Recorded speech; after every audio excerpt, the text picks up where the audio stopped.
Hi, everybody. This is Greg Petix, founder, curator, docent, and gift shop employee of the Petixonian Institute of Comic Book Studies. Today, we're going to continue our scholarly examination of Epic Illustrated magazine. We're up to number 6 from June 1981, and it's the special all science fiction issue of Epic. They didn't often have themed issues. In fact, this might be the only one. But all sci-fi. And we start off with this beautiful Neal Adams cover. It says in the overview inside that it has this kind of 3D effect because Neal Adams drew the background on paint board, but then he used 2 acetate overlays, just like in animation, to do the middle ground and the foreground of these tentacles. So it has this kind of like shimmery 3D effect. It's kind of interesting, but it's also a wonderful illustration. You know, Neal Adams, kind of in his prime, slightly after his prime, but he's still damn good. 1981. Contents page. We got the overview, which tells us about all the artists in this issue. There's one thing I wanted to bring up in here, just because this is so bizarre to me. Harlan Ellison is represented in this issue, so Archie Goodwin gives a little update on what Harlan's been up to at this time. Harlan is currently huddling with songwriter Paul Williams to do one of his short stories, Tired Old Man, as a musical drama for television, directed by Alan Resnais and starring Charles Aznavour and David Soul. I don't think that ever came out, but that sounds bizarre. If it did come out, I have to look it up. That just sounds crazy. So we have a new column, unfortunately, Game View, which looks at, role-playing games. Waste of time. It doesn't belong in Epic as far as I'm concerned. So our first story is Flashsport, which is written by Roy Kennard. I never heard of that guy before or since. And drawn by Mike Cyans. We saw him a few issues ago. He did the story Tombstones while he drew it. And this is a pretty interesting sci-fi story. I don't quite understand the technology, but in this future, there's kind of this like video game role-playing thing going on. And these 2 kids, we see Johnny first. He's on the intercom, whatever, with his buddy, Ralphie. And it's this game where you kind of, like, I think take over like robots and they fight each other in real time. And that's all okay. But this Johnny kid's kind of like a hacker. And he figures out a way to like extend the parameters of the game so it's not really even legal. Because he's kind of a hacker, you know? He figured out this way where he could actually use real people or the real world to play these games. So, Ralphie's kind of a nerd, and he's all like, always saying stuff like, Johnny, we're going to get in trouble. You better not do that. He's like, no, this is going to be great. We're going to do it my way. So basically, Johnny creates this character, an avatar, but he's real. He lives in the world. I don't understand exactly how this works. Maybe he takes over a guy's functions. And Ralphie tries to attack him with some excessive G-force. Doesn't work. And so this guy is on this mission. And pretty soon you find out that Johnny's actually sending this guy to Ralphie's apartment on the space station. And Ralphie makes his own avatars, or finds them. I don't know how this works, to like kill this guy. They shoot him a bunch of times, but it just wounds him. So he throws this shard bomb at him, kind of like a hand grenade, you know. But he's really close to the blast radius, so he gets killed. Or so they think. Because Ralphie thinks he won. But the guy's not dead. And both of them, they can't even believe it. They're like, what the hell's going on? He shouldn't be alive. So Ralphie's starting to freak out. He's like, I don't like this, Johnny. What the hell's going on here? And the guy's still heading for Ralphie's apartment. And he's on the space station. He's right outside, the main entrance. And Johnny's freaking out. I'm sorry, Ralphie's freaking out. And Johnny's being a total jerk. He's teasing him. He's like, too late, Ralphie. He's right outside your door. And Ralphie's saying, Johnny, make it stop, make it stop. And Johnny's saying, I can't, Ralph. He's a monster. He's the boogeyman coming to get you. And he's laughing. He's loving that his friend Ralphie's freaking out. So then all of a sudden, Ralphie goes silent. And Johnny's like, oh man, I must have scared him so much. He's like witless right now. Scared him witless. So he's going to run down to his place. I guess he lives in the same apartment building or in the same space station. And he says, hey, somebody out here, Ralphie, is that? And it's the guy. He's still alive. He's like the Terminator. He says, no, it's the boogeyman. And then check out this panel. Just blowing his brains out. Some gnarly shit. And then at the very end, Ralphie is like, I fooled you, Johnny. Suckered you into leaving your board. That's a forfeit. But I'm going to come down there and rub it in. Here I come, ready or not. So looks like Ralphie's going to meet this guy too. And probably to the same end. This next story is Predator by Bob All. He did some stuff in heavy metal. He also did some stuff for like the Comics Journal. He did some back covers for them. I think he did fan art for fanzines. Kind of reminds me of Vaughn Baudet, not in his art style, but first of all, he loved to do science fiction stories, like Vaughn Baudet. But also he had this very cartoony, style. But the stories are kind of like dark satire. They're not that. They're definitely not lighthearted, cartoony, fun stuff.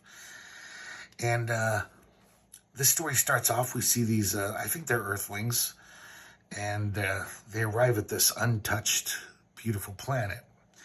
And these guys are just total, bastard, horrible human beings. They can't wait to just exploit this planet. They're kind of going to pull a Manhattan Island on these natives here.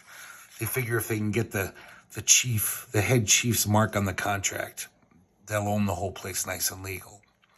So they'll trick him into signing this contract by giving him some baubles and booze. And all of a sudden, this native shows up riding this little giant turtle, and he's drawing something. It turns out he's drawing their tractor. And these guys look at it and say, it's not bad, but they just throw it away. So he picks up his drawing. They drive off, and they get caught in a dust devil. Kind of slows them down for a few hours. They got to dig out. The local guy shows up again. They call him Michelangelo because he likes drawing so much. And so he offers to swap his turtle for the sand tractor. And they're like, no dice, little guy. They're not threatened by him. He looks like this sweet little guy. They're just kind of patronizing him, and they're not worried. So they're going through this kind of deserty landscape, and they're just talking about all the ways they're going to just, strip mine this planet and basically enslave the locals and take over everything. They're just gleefully thinking about how rich they're going to be from ruining this planet. So they see these red stones that they're driving along on, but it turns out they're not red stones. It's the spine of this goofy-looking dinosaur guy. I like this, the way he's drawn. He's kind of cute. And smashes their tractor. And then smashes them like Godzilla. Just stomps them. And then he runs off. So there's 2 survivors left from this whole attack. One of them's wounded. They run out of water. And the wounded guy dies. So the other guy, carries on. But he's dying from thirst. We just see the sun beating down on him. So Michelangelo shows up again on his turtle. And he says, will you trade your water, a water bottle with me? I'll give you anything you want. I'm ready to trade now. So he gives him his water bottle, and he takes all of his clothing, his space gear, his boots. He goes to the city, the main city there, and he goes to the claims office and I guess gets patents on all these things he's been drawing of the human beings. And I guess he gets some money from that, and he buys a nice wagon and gets another turtle, and he rides off in luxury. As he's leaving the city, that last earthling, he says, "Gasp, please stop. You made a mistake. The canteen you gave me is empty." And we can see his face, and he doesn't look so benign now. And he says, "The bastard knew it was empty." And then he passes out dead. And we see a close-up of this guy's face. And yeah, he is not such a benign guy. And he laughs even, an evil laugh, hee, and rides off. We got a short story here by Ron Goulart, science fiction author, comic book historian, even did comic strips. He did that Starhawks comic in the 70s with Gil Kane. With paintings by Phoebe Berry. And I think I recognize her from National Lampoon. I think she drew for National Lampoon. She has that kind of style. This is actually a really good story. It's kind of a satire of show business, but it takes place like 20 years in the future. And Ron Goulart makes up all these weird celebrities from that time, of course, that don't exist. But there's still Wayne Newton still around. They still talk about older celebrities. It's pretty clever, pretty well written, good short story, kind of funny, and it's got a good actual story behind it. So here we have Life Hutch, which Ken Stacy adapted from a short story by Harlan Ellison, and this is the second in Ken Stacy's adaptations of Harlan Ellison's Earth Kaiba War stories. We saw the first one, I believe, 2 or 3 issues ago. So here's the second one. And this is an interesting little story. It's very suspenseful. It all pretty much takes place in one little room. So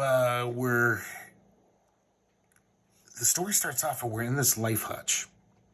So in the Earth Kaiba War, Earth basically figured, sometimes our pilots might get shot down. So on all these little asteroids and little planetoids all over the system, they've set up these little life hutches. So in case a fighter pilot gets shot down and he's injured, he can, get to this life hutch and call for help. And there's food there and medicine. But this guy's in a very bad way. He's in incredible pain. His ribs are broken, and he can't move. He's lying here talking about how he can't even twitch a finger. And we find out why. Because the robot that is like the maintenance robot of the life hutch, this particular robot it's gone buggy. It's got bad wiring. Something went wrong with it. And we'll find out soon how he got to this predicament. So he's having a little flashback in his mind, and he was in this big space battle with the Kaiban, and some pretty nice sci-fi art. And he got, his aircraft got shot, so he had to crash land. Some really nice panel there. And Ken Stacy's gotten better since that last one, I think. So he crash lands on this planetoid, and he makes it to the life hutch. And when he opens the door, he's just like, "God bless you, little life hutch," because he'd be dead without this thing. He'd be stuck out there on this lifeless planetoid.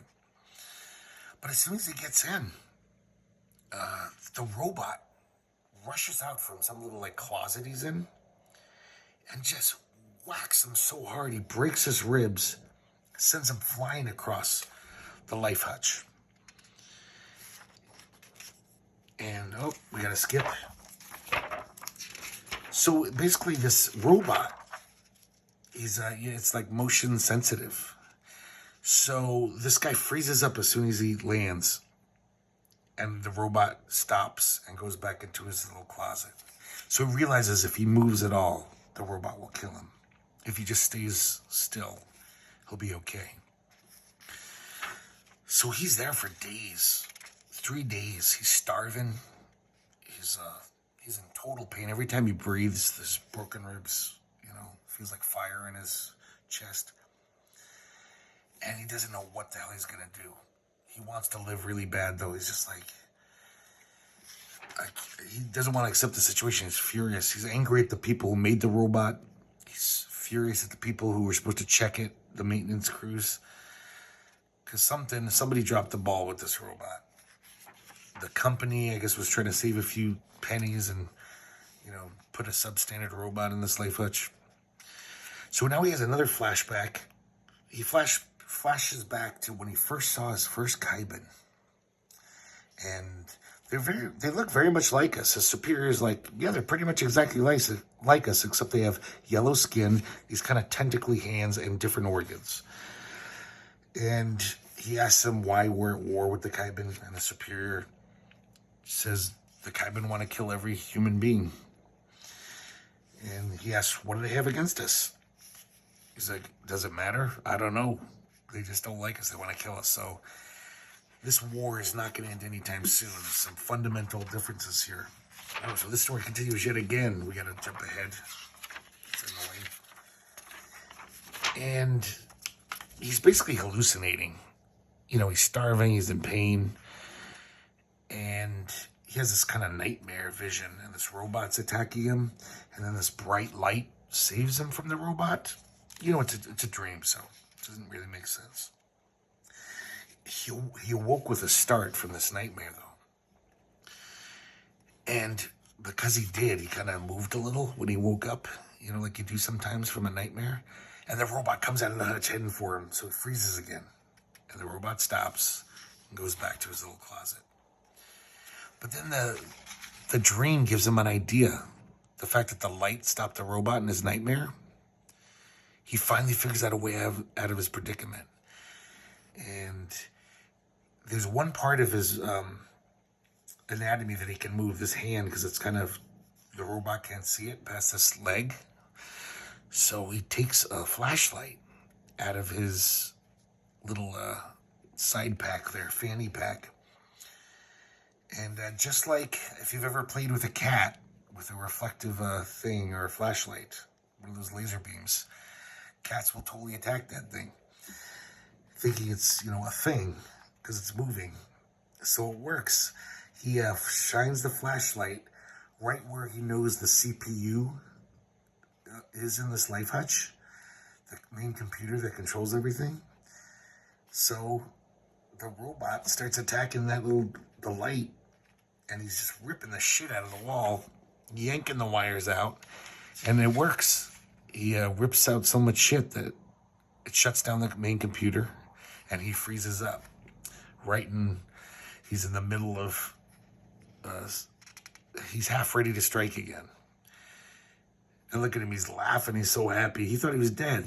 He thought there was no way he was going to get out of this. But he made it, and now he can get to the medicine chest and take care of himself. And he says, God bless you, little life hutch. He thinks to himself. It's a interesting little story. Kind of weird how it's like that, but it is like that Byron Price, picto-fiction. It's basically like a prose story, but with enough art that it does have some sequentiality to it, if you look at the panels. So it kind of reads like a comic, but kind of doesn't, It's not as good as a normal comic with word balloons and everything. But this was kind of popular in the 70s. I think people thought it made comics seem more adult to do stuff like that. So now we have the latest chapter of Metamorphosis Odyssey. And Akhenaten is, as we saw last issue, he left his band of followers. He said he had to do something to take care of. And we find out that he's kind of a sorcerer. He's doing this like magic rite, taking these weird drugs so he can attain a higher state of consciousness, because he's going to consort with his god, Ra. And here we see Ra. This is chapter 9, Absolution. And Ra is the god of his people, the Osirians, who are almost all dead. They're all dead. He's the last surviving Osirisian. So he's kind of a dying god. He only has one worshiper left, Akhenaten.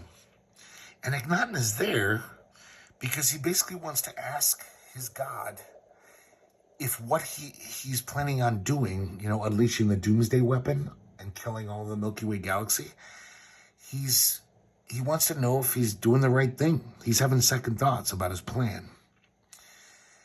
And Ra's telling him, before he asks that, Ra says, some people I'm simply called God, to others I'm known as Buddha, fantasy, life, or death. And so it's almost like he's the universal God. So I guess he's not that much of a dying God, even though he doesn't have these guys worshiping him as Ra. He's got other people in the universe worshiping him under different names. So he poses his query to Ra, and he wants an answer. And Ra, of course, is aware of his plans because he knows everything. And look at this art here. This is so much better than that last issue. I don't know what the hell happened last issue with Jim Starlin. Something was going on in his life, but this is vastly better. And especially these crazy colors he does. It's like, I don't know if he collaged this. This looks like the watermarks in like a hardcover book. The end papers, I believe they're called. Just really luscious, gorgeous swirls of color. And I'm not sure how he got that effect, but it's really trippy. It really adds to this fact that he's in this higher plane where gods exist. And, it kind of becomes this interesting theological discussion. And Ra says, the question I assume is, do you have the right to do what you plan to do? And he's asking if he's morally justified. And Ra says, yeah, I'm a god. Even I've asked that question. But he's like, I really don't have an answer for you. To be honest, gods aren't really suited to deal with matters of conscience. We always left that for man to handle. We deal with weightier problems. And Akhenaten is like, I need guidance. Who do I go to for guidance? He says, why don't you just, look to yourself for wise counsel? That's the only source of judgment you've ever truly trusted anyway, right? And, this God is basically saying, why do you have to bring religion into this? Just to answer your own question. You know it's right or not. And Akhenaten tells him that he's looked down, with his sorcery, he's looked down every possible path that reality could take from his actions. And he kind of knows deep down he's doing the right thing, because in every possible path except the one where he does this doomsday weapon, the Zygodians are going to ravage every planet in the Milky Way. And probably eventually they'll spread it even further. So the Ra asks him, is the question, do you have the right to play God? Or is the question, do you have the duty to play God? So basically, he kind of gives him an answer. He says, it's kind of your duty. I mean, you got to do this. It's a nice, quick mercy killing for the galaxy, as compared to this horrible, slow death of the Zygodians, killing everything slowly. So he goes back to his companions, and last issue we saw Wispar filled in Dreadstar. She filled him in about the Akhenaten's plans. So he's furious. He's just like, you didn't mention anything about a doomsday weapon, about killing everyone in the Milky Way galaxy. And he tells him, he says, you wouldn't ask such a foolish question if you saw the true face of Zygotism. Or you wouldn't be acting so foolish, I meant to say. So the time has come for just that. Look deep in my eyes, into my soul, all of you. and you will see the past and the future and the horror of the Zygotian legacy. So I assume we're going to see that next chapter. But yeah, the colors on this are wonderful, and the art is so much better than last time, thank God. Here we have a new artist at the time, Jean Bello, or maybe it's Jean, because he's from Quebec. And apparently he just sent this in the mail, unsolicited submission. Archie Goodwin read it and loved it. The art is amazing. This is like just great European stuff. This could be in Metal or Lampt, you know. It's called Next Orbit. And we just see this totally alien culture. They're on this spaceship. There's this artist guy, and the captain wants to see him. But in this culture, like, the captain of this starship is like a god. He's bowing down before him. And the captain's like, get up. You know, you're an artist. I respect you. And he tells him that we've often wondered, you know, if there was other life in the universe, intelligent life, and we finally got our answer. Here it is, a star of an exceptional magnitude. They're in orbit around the star. And we see from a distance at first, and we zoom in, and he says, my God, planet vessels. Because there's ships moving around the sun that look just like their ship. And he says, unbelievable, other forms of life in our galaxy. And this is so fucking annoying how Epic and heavy metal would do shit like this. This is such a stupid gag. It's so the ship looks like a mosquito. And apparently they're on Earth or somewhere with light bulbs. And they think it's a star. It's not nearly big enough to be a star, first of all. It's such a dumb gag ending, even though the art is incredible. Look at this stuff. So it's so sad that all of this work, and even the writing here is good writing. They really like make this alien culture seem really interesting. And then all to just tell this stupid gag at the end, where it's like, whoa, didn't see that coming. How ironic. Ugh, it annoys me so much. But still, it's beautiful art. And until this last panel, whatever, I'm glad to see Jean Bello, but man, what a dumb ending. So we got Book View again. This one's a little better because they actually review comics of this. They review Stuart the Rat by Steve Gerber and Cerebus the Aardvark. So that's nice, you know, at least it has something to do with comics. Still, though, I'd rather see more comics than an article about comics in Epic Illustrated. We got Media View again. Waste of time. So here we have a story written by Roger McKenzie, a mainstream superhero Marvel Comics writer, and drawn by Mark Bright, who soon after this would become a mainstream Marvel Comics artist. And this comic, I don't know, it's very silly. And it's, once again, we're in this like dystopian future, like Orwellian or Huxleyan.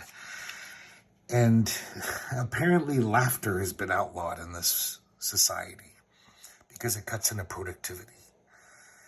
We see this like main dispatcher cop, and he's monitoring everything. And this couple here, they're on their way. They're doing something shady. They're on a mission. And they're wearing these Groucho noses, and they're heading to this place, which we don't know yet, but it's some kind of clandestine thing. So the dispatcher, it says, possible laughers on track 3. We'll need a riot squad. So in this future, the people who don't obey the law about laughter, they're called laughers. Oh man, this is silly. The art's very, like perfunctory. It's not very good, but, it's not the worst. So, this is so silly. Feldman's dead as vaudeville, so are Martin and Brooks, and even Letterman. Rickles was found guilty of sedition in the Great Purge of 1998. They surgically removed his vocal cords. Johnny Carson's only a memory. So if this wasn't taken so earnestly and seriously, this would be kind of funny. But he means it, Roger McKenzie. It's really dopey.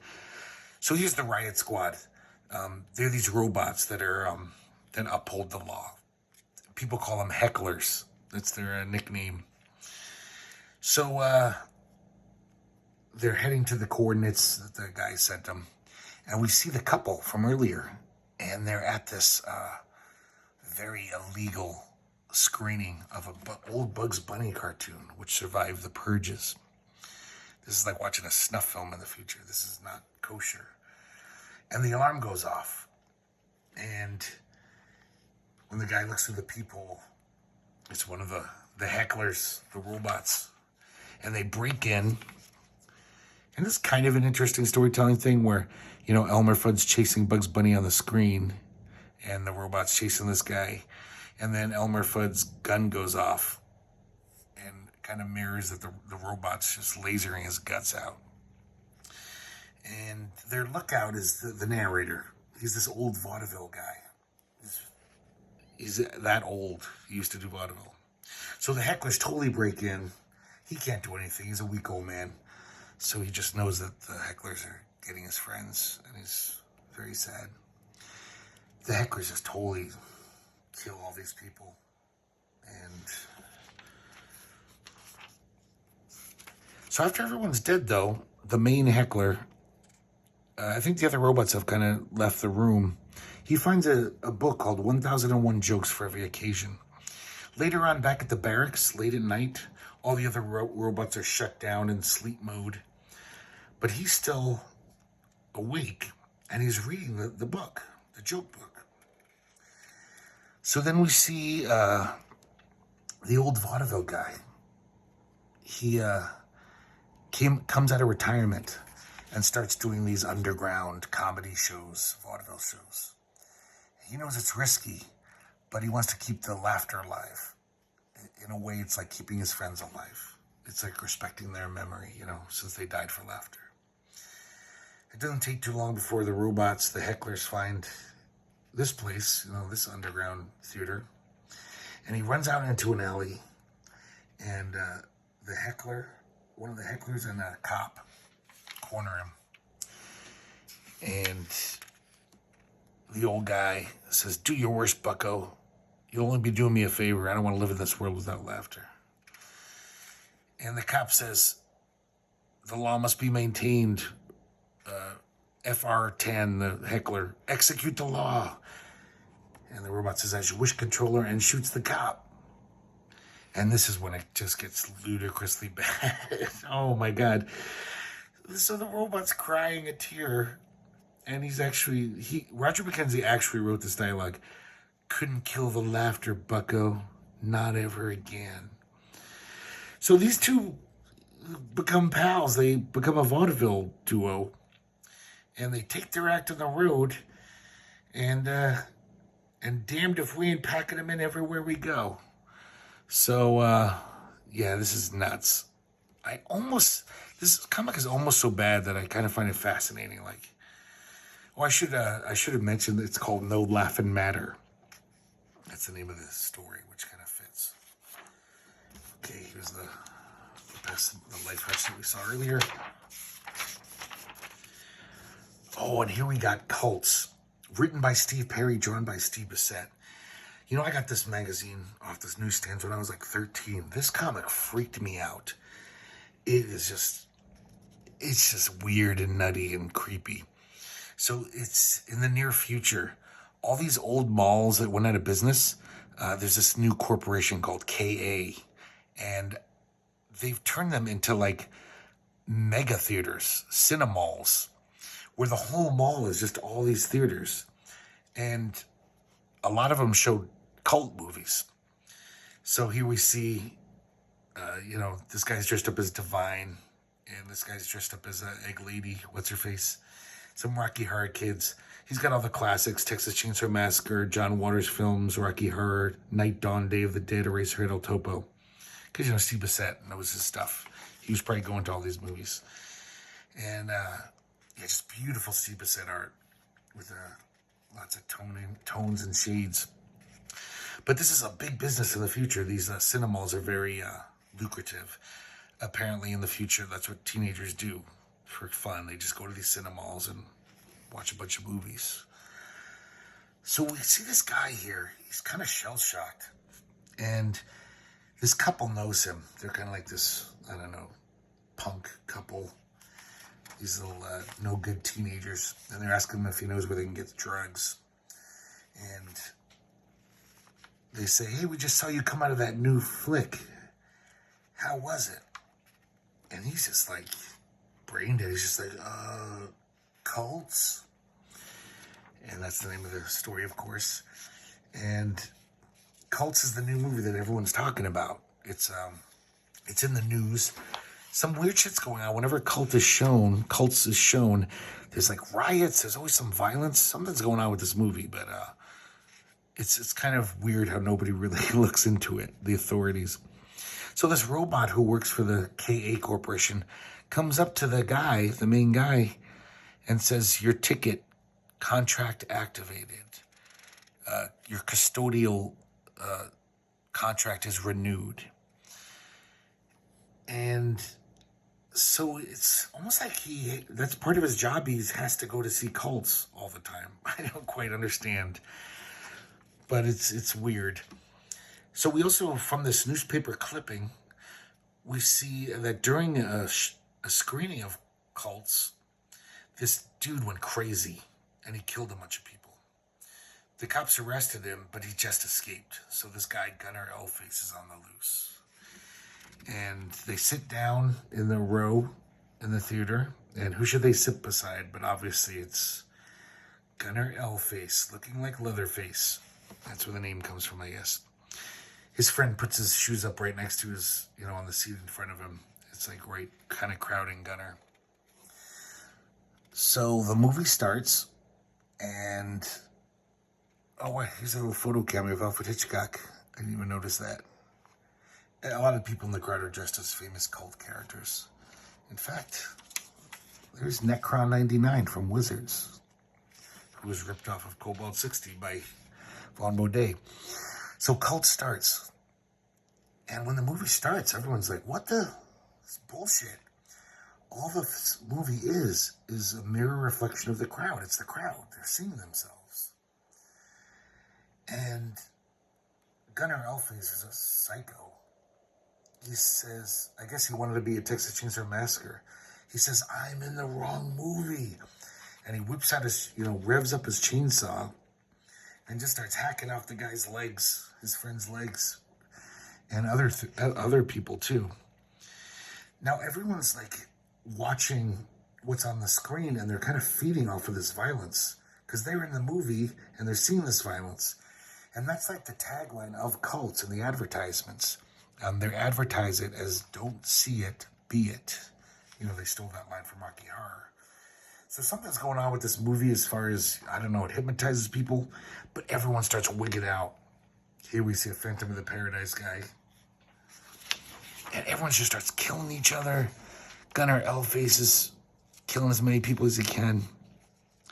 There's just blood and gore everywhere. We see a Clockwork Orange Droog here. And just Steve Bissett's so good at this, just drawing nasty violence. He just makes it look so gross and horrifying. And the main character saying, losing it, I'm losing it. His friend's totally almost dead. His feet are chopped off. And the camera is zooming in on his face. And we see it on the screen as everyone's massacring each other. This amazing art, this pupil, this is gnarly, all close up. And then somehow this, basically like a tsunami force blast of, I don't know, psychic energy comes out of the screen. And who's ever left alive after massacring each other, they just get blown away. And I hope you can see this okay. It's kind of dark art, which kind of fits the mood of the story. And then the movie ends, and he's the only one left, the custodian guy. And when he opens his eyes, you can see all the screaming faces of all the people who died. He's obviously, I think he's been through this many times, and he's pretty fucked up mentally. We see these cleaning robots come out. They clean up all the gore and the corpses. And when he comes out of the theater, God, his just blood is dripping off of him, it looks like. And he's got some other friends who are visiting the cinema. He says, hey, they let you see cults for free yet? And once again, he's just like, cults. And the robot says, renew your contract. So it doesn't really make any sense, the story, but oh man, it's just something about this is so scary. Like there's some horror stories where you don't even know why they're scary. You can't really describe it. Like, Junji Ito stuff. It's sometimes I don't even know why I'm scared in one of his stories, but this freaked me out as a kid. And of course, beautiful Seba set art, man. I wish that guy still drew. And this is nice. We got his buddy, Rick Veitch, right after him doing Shipmates, a sci-fi story. And this is, well, you can see yourself. This art's amazing. Just Rick Veitch fully painting, airbrushing. The colors are just amazing in this. Nobody did color like Rick Veitch, and maybe even to this day, nobody does color like him. So this is almost like that, what was it, I Rocket, or the old Ray Bradbury story, which has kind of become a cliche. This story is told from the point of view of this rusting old ship. It's a slag ship. But at one time, he's remembering he was like the flagship of the galaxy's, Air Force, of their armada. He was this new, sleek starship with all the best advanced weaponry. And he worked for the Empire. So the Caligulan system rebelled against the Empire at one point, and he was sent there for retribution. He had a captain who was the perfect choice for the job at hand because he's a heartless fuck. And they take out all of their defenses, but then I guess, that's not enough. They don't want to just subdue this planet. They want to make a lesson out of them. So he says, prepare ship Cyborg. It's like cyborg with an apostrophe instead of an O, so I don't know how it's pronounced. Cyborg. And then we go down to like the one part of the ship that isn't all spit and polish. It's where they keep Quaz, the ship Cyborg. And this poor guy is just enslaved. He's in constant pain. This handler is just like, shut your bloody swear hole. They treat him like an animal. He's deformed. And he spent his whole existence wired to the starship's computer. And the reason why is because this psychic guy, he's got psychic powers. When they're activated, he basically creates this like psychic projection, which is almost like this godlike thing. It's huge. It's almost the size of a planet.